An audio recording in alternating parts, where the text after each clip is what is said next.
What's up, guys? Today's video is going to be on the Tetra Whisperer in-tank filter. I've been in my shop here looking over a bunch of stuff I have. I bought out a bunch of supplies from an aquarium store that went out of business, and I have tons of tanks. I store a bunch of them out here, lots of fish stuff. But anyhow, today's video is on the Tetra in-tank filter. Yes, this thing is disgusting. Has it been used? Yes. And I'm not using this filter right now, and there's a reason for that. Actually, let's flip the cam and take a look at this thing. All right, so here we have it, the Tetra Whisperer. This is one of the most popular filters in the betta fish industry, and it's actually not a good filter for betta fish. And the reason for it is because the flow on the top is too much. It's too high powered. But there are some DIY tutorials out there on how to like baffle the water that comes out. So basically how this thing works, it sits inside of your tank. I apologize about the echo here. I'm in my shop. It's fairly large.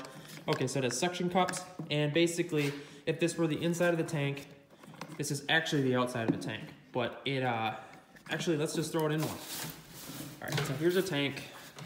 Basically, it suctions to the side, and it's not liking that for some reason. It usually has two suctions. I apologize. This thing has seen better days, but you're gonna get the idea here. Basically, it sits inside, and the internal pump, which is at the bottom, sucks water through the canister, and it falls through. It has to go through this mechanical filter pad, and what the most important part about this entire filter is this portion right here. This is where beneficial bacteria grows, and this actually isn't a bad filter. You know, for like guppies and such, because this is actually pretty powerful. A lot of filters fail in having something like this. A lot of them just have the replaceable filter pad where you throw this away, and then all of a sudden all your beneficial bacteria is gone, and essentially your entire tank has to like recycle, and it destroys everything. But yeah, let's just test that. I don't care about it.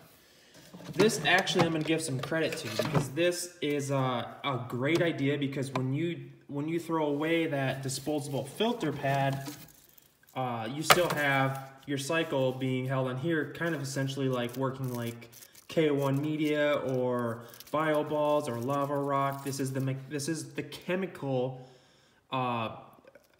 filtration. I'm sorry, I'm having problems speaking today. It's freezing out. You can see my breath in the video. Welcome to Minnesota, folks. Biological filtration is what I'm trying to say. I cannot speak today.